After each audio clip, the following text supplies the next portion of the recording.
Hola, ¿qué tal? ¿Cómo están? Muy buenas tardes a todos. Es para nosotros un gran privilegio continuar con mi programa de la intimidad cultural. Es que José María Velasco es un gran pintor, muralista, paisajista, que lo conocemos más que nada por ese ámbito, por el ámbito de la pintura. Aquí con ustedes el doctor Antonio Carreño Altamirano, y que nos llega a compartir precisamente esa etapa de José María Velasco en el ámbito el científico. Adelante, doctor. Cómo no, don Sergio, muchas gracias. Yo soy quien agradezco sinceramente esta segunda entrevista que me da la oportunidad de hablar del más grande paisajista mexicano del siglo XIX. Sobre todo, esta sugerencia de usted me dio mucho gusto, ya que hay mucha gente que no conoce absolutamente nada de esta segunda profesión que tenía mi bisabuelo. Eh, yo no soy profesional de la pintura ni científico para tratar la obra de José María Velasco, pero sí conozco y sé hablar del gran mexicano, particularmente el distinguido mexiquense y específicamente el orgulloso hijo pródigo de Temascalcingo, del pintor paisajista, litógrafo, científico, investigador, arqueólogo, zoólogo, botánico, humanista y maestro, pero sobre todo gran padre de familia y un valioso e íntegro hombre en todo el sentido de la palabra, José María Velasco Gómez Obregón. ¿Que por qué puedo? Por la sencilla razón de que es mi bisabuelo materno y además tengo el orgullo y la honra de haber nacido en su casa, en su recámara. No digo que en su cama porque eso no sé si me lo dijeron o no sea cierto, pero lo que sí puedo decirles es que una cosa muy importante en mi vida fue el haber vivido 18 años al lado de mis padres y 4 de sus hijas, mi abuela y 3 tías solteras, hijas de José María Velasco. Además, mis padres gozaron por 5 años de las enseñanzas y pláticas de su viuda, mi bisabuela. Y esto es lo que, gracias a esto, son las pláticas que tuvieron ellos y conmigo también. ¿Por qué? Porque en la sala de la casa había aproximadamente colgados más de 140 óleos originales de diferentes tamaños. Y tanto mis papás como mis tías y mi abuela me enseñaron no solamente a ver los cuadros, a conocerlos, sino a conocer y comprender cada uno de ellos, fijándome en sus detalles, sus diferencias, sus semejanzas, comparar uno y otro, la historia de cómo, cuándo y por qué lo hizo. Lo que los ahora profesionales de la pintura han estado haciendo acercamientos precisamente a todas las obras de José María Velasco para poderlas analizar y ver esa diferencia entre la pintura detallista y conservadora de ese tiempo. ¿Por qué hablo de ese tiempo? Pues porque sencillamente no podemos hablar ni analizar y conocer la obra de ninguna persona si no nos ubicamos en el sitio, en el momento en el que ellos realizaron su vida. Recordemos que estamos en el siglo XIX, en el que estaba la nación apenas en principio de formación, ya que tenía 19 años de haberse consumado la independencia.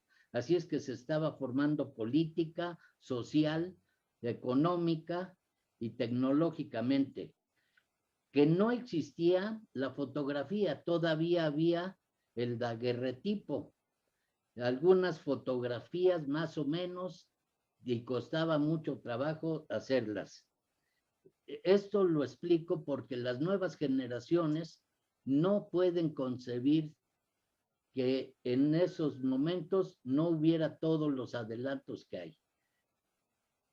Entonces, esa situación hace que toda la pintura sea detallista y realista. ¿Por qué? Porque gracias a la pintura se da a informar y conocer los datos de las formas y apariencias de todas las cosas.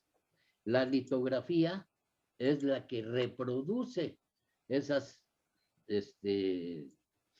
obras. Entonces, entremos al tema. Papagrande nace el 6 de julio de 1840, a mitad del siglo XIX, después del cambio de la Nueva España a ser República Mexicana. En 1855,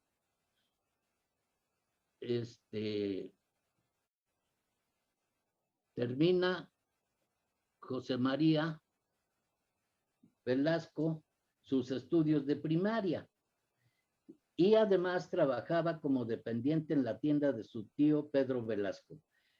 Y por las noches inició sus estudios de pintura en la Academia de San Carlos como alumno supernumerario.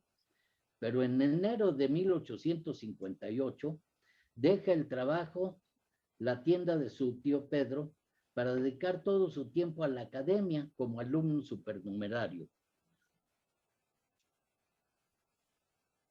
Los estudios que realizó fueron, entre otros, anatomía, impartida por el doctor Manuel Carpio, perspectiva, dibujo de estampa, de figura y pasaje del yeso y del modelo vivo. Los profesores fueron Miguel Mata, Pellegrín Clavé, Juan Urruchi y Santiago Rebull. En 1860, su profesor de pintura fue Eugenio Landesio, profesor italiano traído directamente de Italia para atender la clase de paisaje y perspectiva, porque además de ser maestro, tenía los méritos de grabador, litógrafo y restaurador de cuadros. Aquí es a donde empiezan los primeros estudios de José María Velasco, el científico. Aquí tienen ustedes una litografía que Eugenio Landesio, su maestro, pintó y José María Velasco hizo la litografía, que son las cavernas de Cacahuamilpa en 1869. Aquí tenemos otra de la misma caverna de Cacahuamilpa, pero es el Salón de los Monumentos, también pintura de Landesio y litografiado por José María Velasco. En la carrera de pintura de paisaje había que estudiar todo lo que podía encontrarse en la naturaleza, desde el ámbito geográfico y vegetal hasta la figura humana y de animales. Landesio influyó mucho en la vida personal artística de Papagrande, al grado de que, como Landesio se encontraba solo en México y Papagrande fue un alumno distinguido y sobresaliente en sus estudios, formaron una valiosa amistad al grado que la familia Velasco en México se convirtió en la familia de Eugenio Landesio. El 13 de enero de 1865, el director de la Academia de San Carlos, don José Urbano Fonseca, solicitó al director de la Escuela de Medicina, doctor José Ignacio Durán, que los alumnos pensionados Luis Coto y José María Velasco pudieran cursar en la Academia de Medicina las cátedras de zoología y botánica para perfeccionar sus estudios. 2 días después de esta solicitud, el doctor Durán contestó afirmativamente y la cátedra de Historia Natural la cursó como alumno regular por 2 años y abarcaba anatomía, botánica, física, zoología y matemáticas. Fue impartida por el doctor Lauro M. Jiménez, sabio naturalista, el que contó con la colaboración del doctor José Barragán, distinguido por sus estudios de microscopía y más adelante sería inestimable ayuda para Papagrande en sus investigaciones sobre el ajolote. En su interés por fortalecer y ampliar sus conocimientos científicos, también estudió geología, matemáticas y física en el Palacio de Minería. Recuerden que estamos hablando del siglo XIX. La única institución donde se podía estudiar era en esos momentos en la antigua Universidad Real y Pontificia de la Nueva España, que ahora ya se había convertido desde 1824 como Universidad de México. En su interés por fortalecer y ampliar sus conocimientos, su primer contacto con el arte prehispánico, el 27 de junio de 1865, o sea, 6 meses después de que lo habían admitido para el estudio de historia natural, el subprefecto del distrito de Huachinango, don Juan B. Ocampo, solicitó al ministro de Fomento un informe para conocer la calidad de los terrenos aledaños a esa población y también para reconocer las ruinas de una antigua ciudad de origen prehispánico. Para desarrollar los trabajos respectivos, se opuso a que se tomaran fotografías de los terrenos y de las ruinas, por los riesgos que tales procedimientos corrían, por lo que solicitó a la Academia de San Carlos el apoyo técnico de un dibujante. En su petición decía: pedí por tanto un dibujante que se dedicase a la representación de las ruinas. Se accedió a mi pedido y se puso a mi disposición 2 paisajistas de la Academia Nacional de San Carlos. Fueron los señores José María Velasco y Luis Coto. Una vez que concluyó la famosa expedición, Papagrande elaboró un detallado informe de las actividades que desarrolló durante su visita a Huachinango. Son 13 hojas manuscritas. Lógico, no había máquinas de escribir, menos computadoras. Los viáticos que les dieron personales fueron 150 pesos a cada uno para los 26 días que duró la expedición. Inmediatamente fueron a comprar los boletos de la diligencia para Tulancingo. Diligencia porque no había camiones, no había ningún otro medio de transporte, no había carreteras. Entonces, compraron los boletos y salieron a las 5 de la mañana del 19 de julio y llegaron a Tulancingo el día 21. Fíjense, esto lo estoy dando como dato para que se ubiquen en la situación que vivía José María Velasco y todo el siglo XIX, la segunda parte del siglo XIX. Después de llegar a Tulancingo, continuaron a Huachinango y después a Metlaltoyuca. Llegaron el 30 de julio. ¿Qué es esto? Que desde el 19 de julio al 30 de julio fue el tiempo que les hizo este recorrido. Papagrande, dentro del informe, nos dice: aunque la expedición ha sido bastante penosa, duró 26 días en las más adversas condiciones climatológicas. También nos ha sido de grande utilidad, pues hemos tenido lugar de ver accidentes que en otra estación tal vez no habría. Y aunque los apuntes dibujados hayan sido pocos, sabe usted perfectamente, señor director, que el artista necesita más bien hacer poco y observar mucho para enriquecer la imaginación de la variedad de objetos que nos muestra la naturaleza y hacer esto poco con verdadero juicio, caracterizando los lugares que se quiere presentar. El doctor Jiménez tenía un interés muy especial sobre el estudio de las plantas y los animales de México. Y el 6 de septiembre de 1868, junto a su alumno José María Velasco, en la Sociedad Mexicana de Historia Natural, que se inauguró ese día, 6 de septiembre, fueron nombrados socios de número.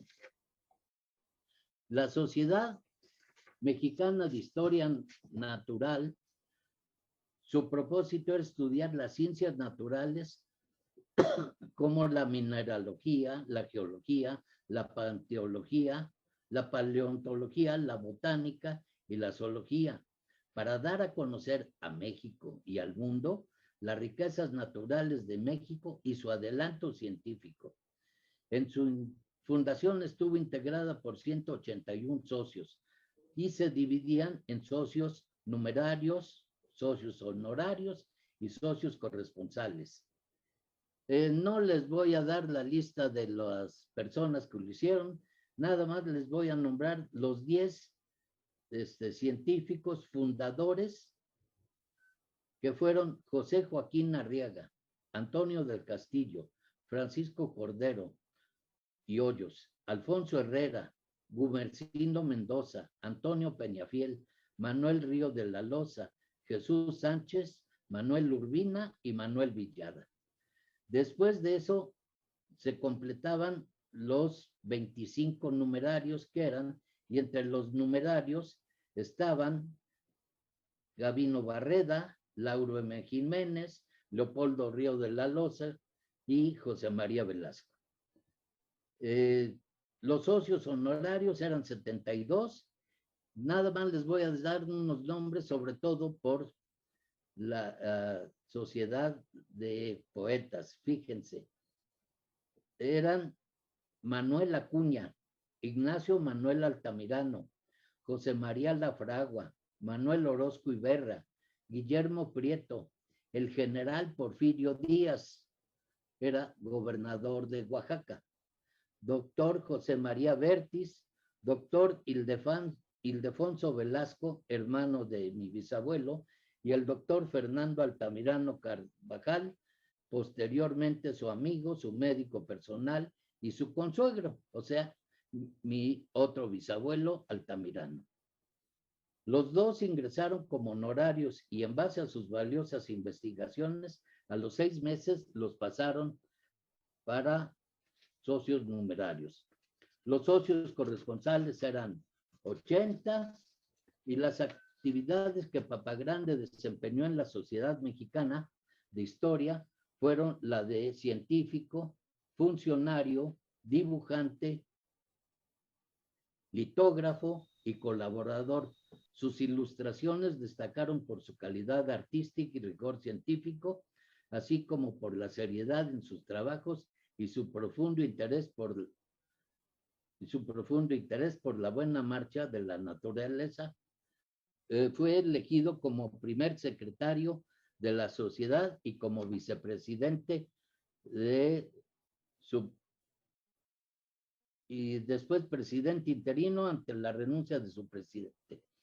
La Sociedad Mexicana de Historia Natural, estoy con otra gráfica, fundó en 1869 un periódico científico llamado La Naturaleza, con el fin de dar a conocer la flora y fauna de México, así como su historia, y de difundir sus investigaciones y sus ideas con las 25 instituciones que tenían nexos, algunas como el Instituto Smithsoniano de Washington, la Real Sociedad Zoológica de Ámsterdam, el Observatorio Imperial de Moscú, la Academia Imperial de Viena, la de Londres, etcétera. Eran 25 instituciones. El doctor Manuel Villada era el director del periódico científico La Naturaleza e invitó a Papagrande no solo como científico, sino como dibujante de esa producción. Aquí tienen ustedes el primer tomo del primer volumen de La Naturaleza. Este es una copia de los anales del tomo primero.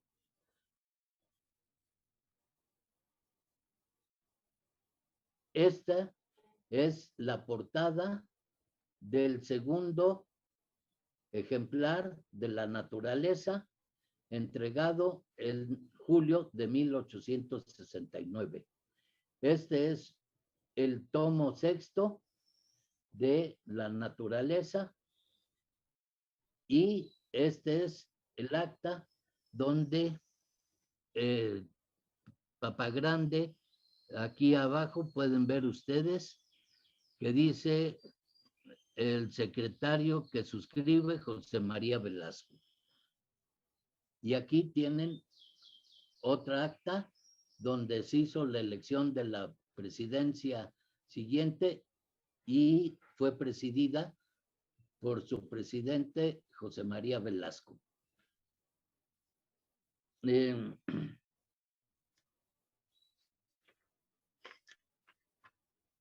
1868 su maestro Landesio fue destituido de su cátedra de perspectiva por no querer firmar un documento en contra de la intervención francesa. Eugenio Landesio, como saben, era extranjero y él decía que no le correspondía involucrarse en asuntos de la política, por eso lo quitaron. Se buscó entre los profesores de la academia quien se hiciera cargo de la cátedra y viendo que ningún profesor estaba al nivel deseado, se consulta con Landesio y él propone a José María Velasco por ser el alumno que rebase el nivel requerido.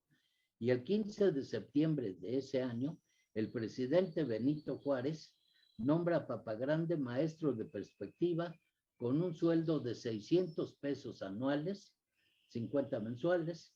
Le ofrecían que conservara su pensión de 15 pesos que tenía como alumno, pero Papagrande renuncia a esa pensión con el fin de favorecer a otro alumno. Papagrande utilizó este documento que ustedes ven, que son las 28 láminas explicativas que había hecho su maestro Eugenio Landesio, pero habían sido litografiadas por Luis Coto, José María Velasco y Gregorio Dumain. Esto lo conocía Papagrande perfectamente porque estudió, pero además de eso, amplió esta situación. Por ejemplo, aquí vemos las líneas de perspectiva que debe tener todo científico viendo un túnel, la entrada de un túnel, y hacerlo en 3 distancias distintas. Una de las grandes cosas que le enseñaba el maestro Landesio a Papagrande fue que en la naturaleza se debe buscar siempre tener la correspondencia en la perspectiva del tamaño y la distancia que ocurre. Esto fue una gran situación que conoció Papagrande y que después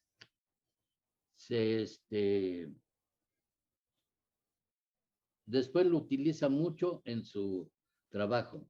En su función docente, la cual ejerce durante 42 años, este nombramiento también influye para que el 9 de noviembre de 1868 contraiga matrimonio con el amor de su vida, mi bisabuela Lucecita. Para esta clase de perspectiva utiliza los apuntes y me decía mi hijo que estudió arquitectura en la Universidad del Valle de México, que muchos de estos apuntes actualmente los están utilizando en la carrera de arquitectura. Así es que quiere decir que todavía son vigentes. En ese año de 1868, Papagrande empieza la publicación de la Flora del Valle de México, que describían la morfología de las plantas. Él se encargaba de hacer los dibujos y litografías. Algunos fascículos emplearon acuarelas, Me contaba mi abuela y mis tías que algunas veces esas acuarelas eran coloreadas por Mamá Grande. El 2 de enero de 1869 se inicia la revista literaria El Renacimiento, fundada por Ignacio Manuel Altamirano. Él también pidió la colaboración de Papa Grande para ilustrar los versos de destacados intelectuales. Esta revista literaria, considerada como una de las publicaciones literarias más sobresalientes del siglo XIX, tanto por su contenido literario como tipográfico, siendo una selección representativa de diferentes géneros literarios que había en la época, termina su publicación en diciembre de 1869. Imagen del puente de Metlac, que cruzaba. Este es un avance tecnológico de la época tremendo, porque este puente pesaba aproximadamente 600 toneladas y tenía un tramo curvo de 135 metros de largo y 28 metros sobre la barranca. El barranco, Papa Grande en 1881 se traslada cuando inauguraron el ferrocarril para hacer el paso precisamente de México a Veracruz, fue por lo que se creó este puente. Entonces, Ferrocarriles de México en ese tiempo le pidió a Papa Grande que fuera a hacer esta representación del puente para poderlo dar a conocer. Aquí quiero hacer una aclaración para todos los que me escuchan. Mucha gente confunde esta imagen como la otra que después les voy a pasar, que es la barranca de Metlac nada más. Esta es el puente curvo del ferrocarril mexicano en la cañada de Metlac. Es la única que tiene el puente y precisamente la curva, por eso recibe ese nombre. Por los estudios realizados y su afición a la botánica, él y sus hermanos, cada vez que veían alguna planta que les interesara o que les gustara, veían la forma de poderla plantar en su casa, en la casa de los pescaditos que todavía vivían, para seguir investigando con ella o simplemente por ornato. En 1873 realiza las ilustraciones de la tesis Breve Estudio sobre la Alimentación y el Yodo en las Heridas de su amigo y compañero de estudios y de la Sociedad Mexicana de Historia, el doctor Fernando Altamirano Carvajal. Nos narra en un escrito: di principio a la publicación de la flora del Valle de México, y aunque pasó bien aceptada por los botánicos de México, eran tan escasos estos que me fue preciso suspenderlo. En esta obra de botánica se describía con detalle la morfología de las plantas del Valle de México. Más tarde estos estudios le servirían como base en los debates cuando en la Sociedad de Historia Natural se instala una comisión para estudiar la forma de repoblar los bosques del Valle de México. De los trabajos más importantes, en 1869 fue la erupción del volcán Seboruco. Aquí aparece la fecha de 1871 porque es cuando lo dio a conocer dentro de la revista científica de la naturaleza. Pero aquí lo importante es, vean ustedes la situación del volcán Seboruco. Ustedes saben que está en el sureste de la Sierra de San Pedro, cerca de Aguacatlán, en Nayarit, y fue pintado por Papagrande durante sus espectaculares momentos eruptivos con las peligrosas emanaciones de gas y vapor de 4 columnas. Vean ustedes las 4 columnas que hay y qué es lo que está representando. En la litografía, el artista dibujó las intermitencias de las expulsiones de lava y rocas. Otra publicación de la naturaleza en 1882 es una litografía del volcán de San Andrés haciendo erupción en 1855 y está ubicado en el poblado de Tajimaroa de Michoacán.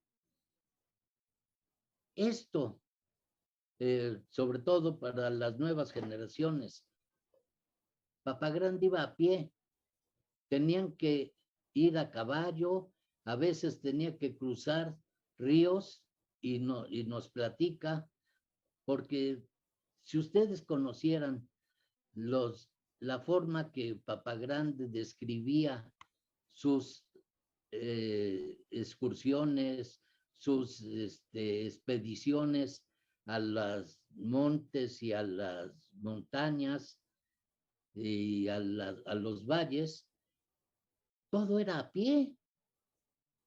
Y a veces tenía que cruzar ríos y como fue en la de Tlaltoyucan, tanto Luis Coto como él tuvieron que subirse en los hombros, dicen, de un mozo para poder pasar con todas sus cosas para poder hacer estos cuadros.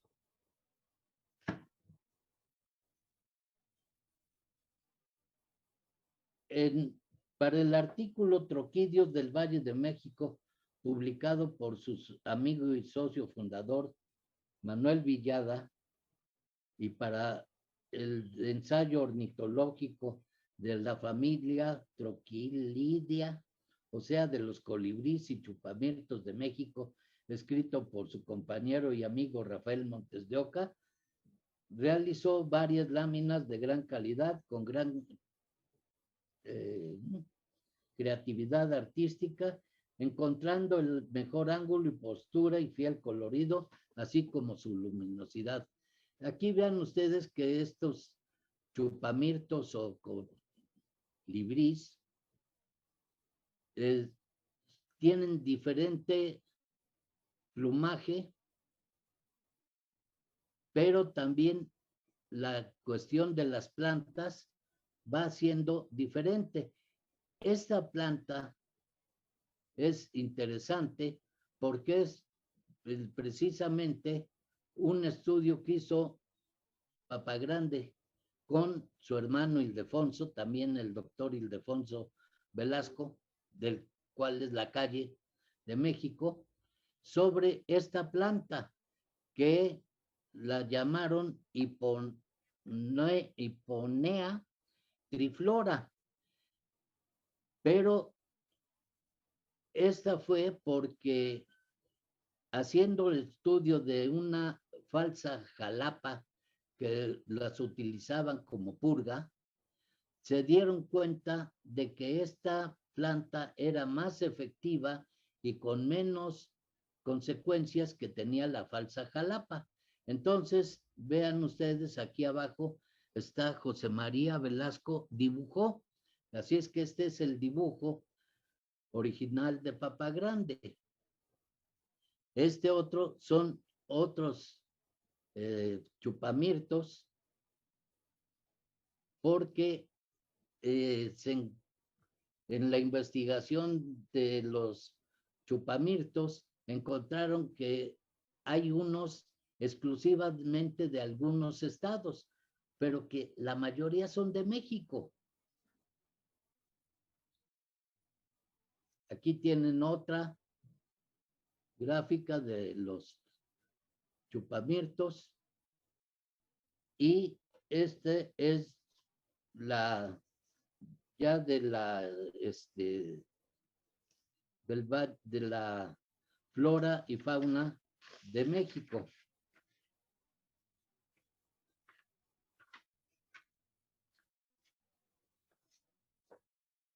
Como ustedes ven en esta gráfica, aquí está toda la cuestión científica, pero el dibujo era con sus semillas, con sus pistilos, toda la cuestión, y aquí está detallado en latín toda la descripción de esta planta. Una de las cosas que propuso Papagrande cuando dejó la presidencia de la Sociedad Mexicana de Historia Natural es que precisamente se hiciera dos cosas, que se hiciera un estudio de la flora del Valle de México para que se diera a conocer todo el mundo de que no se utilicen los nombres de científicos, porque cada científico ve una cosa y le ponía un nombre, y otro científico le ponía otro nombre. Hablo de diferentes países. Y resulta que después no sabían qué plantas eran ni cuáles eran de veras. Por eso decía Papagrande, cambiemos a un idioma, un nombre que sea universal para que sea toda la planta. Aquí tienen ustedes un óleo sobre una malva, la hoja de una malva, y ven las nervaduras y toda la cuestión. Aquí está otro que es el cacao de Costa Rica. Y en la parte de abajo ven toda la descripción. Estas láminas yo las saqué precisamente de todos los libros de la naturaleza. Aquí tienen otro, y aquí sí tienen la descripción, y está José María Velasco abajo, que fue. Este es un estudio que hizo Papagrande sobre la hoja de mafafa. No sé qué sea lo de mafafa, pero así está. Aquí está una de palomitas pintas. En el vulgo son orquídeas. Este es otra óleo que tiene Papagrande sobre pensamientos. Otro sobre fruta, la flor y el fruto de una jícaro o cutuco, y que en el nombre común se conoce como jicobo o cotivo. Esta es una planta que tiene muchas cosas, sobre todo la investigación, pero para no hacerlo largo, nada más les presento la Lenona querulea como flor de México. Otra de Papagrande, ahí está su nombre. Otra también. No recuerdo ahorita el nombre de el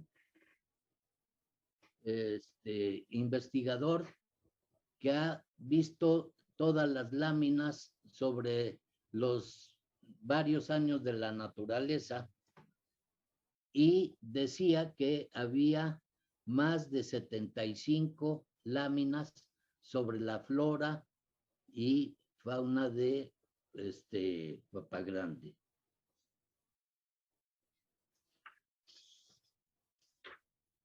Una extensa investigación sobre la metamorfosis y evolución de una nueva especie de ciredón, vulgo ajolote. Por este trabajo me concedió un premio la Sociedad, y en 1880 una larga serie de observaciones y y anotaciones al trabajo del profesor Augusto Weismann sobre la transformación del ciredón en amblistoma. En este trabajo, el científico Alfredo Dugués lo denominó amblistoma velasqui, lo que les decía que cuando ponían sus nombres en latín, pues le ponen el nombre.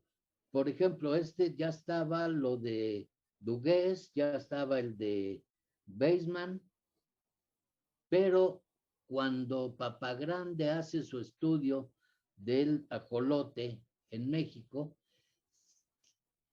viene desdiciendo todo lo que este señor Weismann había hecho.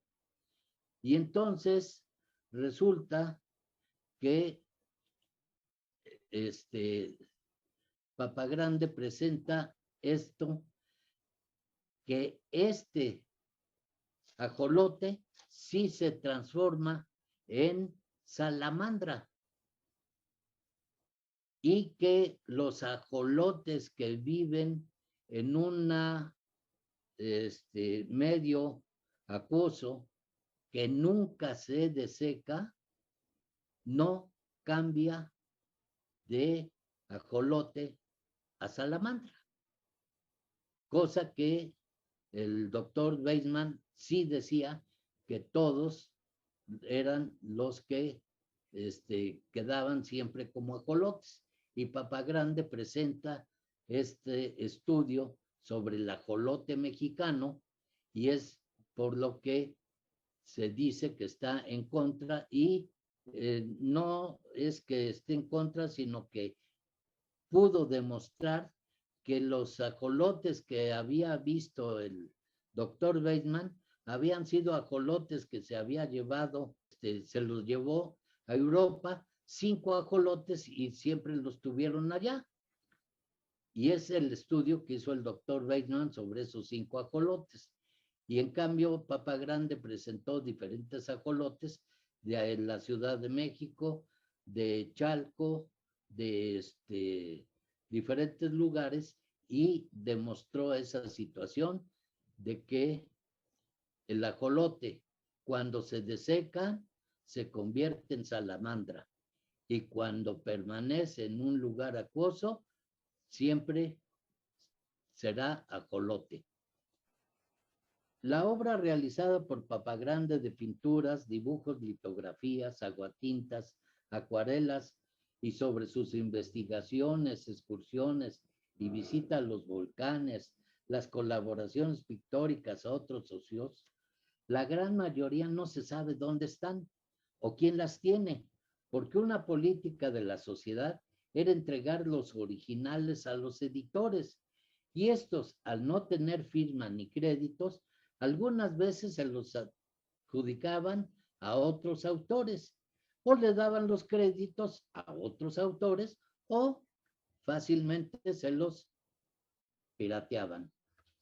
Y por eso es por lo que la gran obra que tiene Papagrande muy poco se conoce. Esto lo puedo yo saber y he visto algunos trabajos de otros investigadores en el sentido de que sigue uno la huella de esto hasta su origen y entonces por conocer a José María Velasco sabemos que son cosas de él o en el caso de nosotros, sus familiares, pues mucho tenemos de los estudios de José María Velasco. Por ejemplo, es una litografía de Papagrande y es el Popocatépetl visto desde el cerro de Tlamacas. También lo dibujó su maestro Eugenio Landesio y lo litografió José María Velasco. Aquí tienen el cráter del Popocatépetl en 1869. Una pintura de Eugenio Landesio y litografiado por Papa Grande. Su cráter visto desde el labio sureste mirando hacia el noroeste.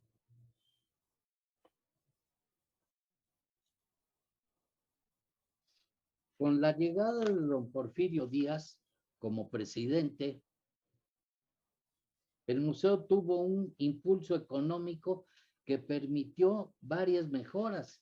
Entre las más importantes fue que se instaló el alumbrado de gas y esto hizo posible que se trabajara también por las noches.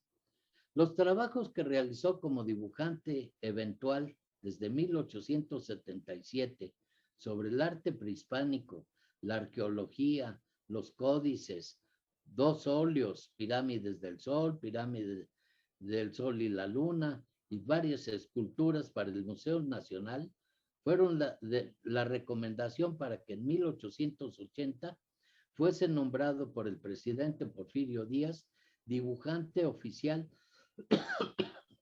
de esta institución, con un sueldo de 600 pesos anuales, iniciando Papa Grande su gran producción de dibujos, aguatintas, acuarelas, litografías, principalmente sobre el arte prehispánico. Por eso ven que les digo que esas son las que tenemos nosotros. Este es el Templo de las Chimeneas en 1891. Este es un chacmol en 1881 también. Pero toda la obra fue hecha para el museo y, como les decía anteriormente, no se conservan los originales o quién sabe quién los tenga, porque todas las litografías ya aparecían sin la firma. Aquí tienen ustedes esta de Coatlicue, que esta sí está firmada por José María Velasco en 1981. Este es el calendario azteca, también de 1881, y este es un códice que es el Padre Nuestro en jeroglíficos.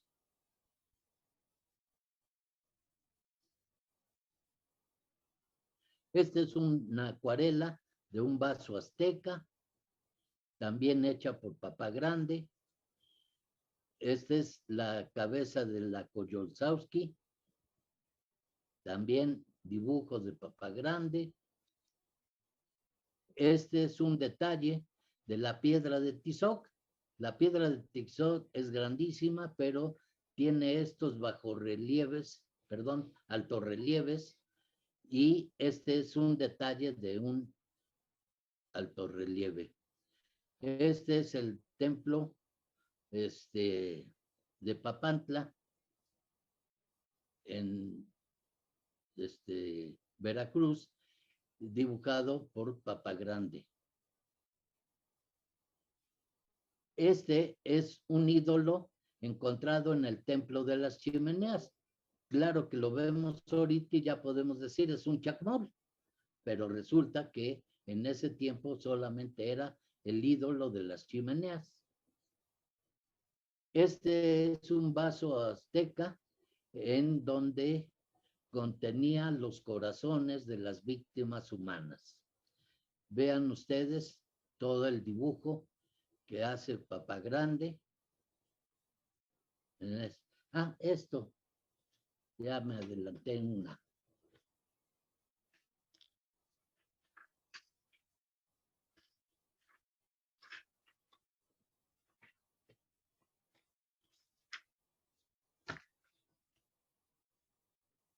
El 9 de agosto de 1982, con la finalidad de estudiar una monumental escultura encontrada en el pueblo de Coatlinchán, Estado de México, salieron el director del museo, Gumersindo Mendoza, Papa Grande, y el profesor de Zoología y Botánica, Jesús Sánchez, y resulta que el monumento lo identificaban como la diosa del agua. la cual dibujó Papagrande, pero no encontré ese dibujo. Años más tarde, los arqueólogos identificaron esa diosa del agua como el famoso Tlaloc que tenemos aquí, que fue traído en 1964. Papagrande nunca pintó un cuadro ocasionalmente. Procuró pintar sus cuadros directamente en el lugar que él escogía. Siempre tomaba apuntes, bocetos y dibujos para posteriormente en su estudio terminar su obra. Solía acampar antes y durante el tiempo que requería su cuadro, dibujando y tomando notas, sentado en su silla plegable, su sombrilla campestre y su caja de pinturas. Dentro de las clases a sus alumnos les recordaba el consejo de su maestro Landesio: preséntense a la naturaleza como alumnos y no como maestros. Además, les decía, un cuadro no es como una fotografía. Esta es la copia servil de la naturaleza.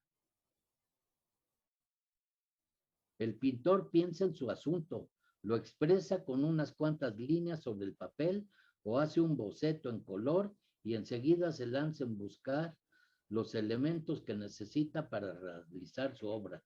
Pinten lo que ven, no lo que se imaginan. Esto es contradictorio a lo que le decía su maestro Eugenio Landesio. Landesio siempre decía, pinten lo que recuerdan, pero Papagrande, él, así como a sus alumnos, siempre prefirió ir al lugar donde iba a pintar. Lo importante para él era la belleza del paisaje visto a través de los ojos de un científico mexicano, que gracias a sus estudios de botánica y mineralogía pintó la naturaleza, las rocas, los cielos, la transparencia de la atmósfera de su querido México para conocimiento y divulgación internacional, logrando imprimirle su propia personalidad, creando obras maestras que le valieron su consagración tanto en México como en Europa.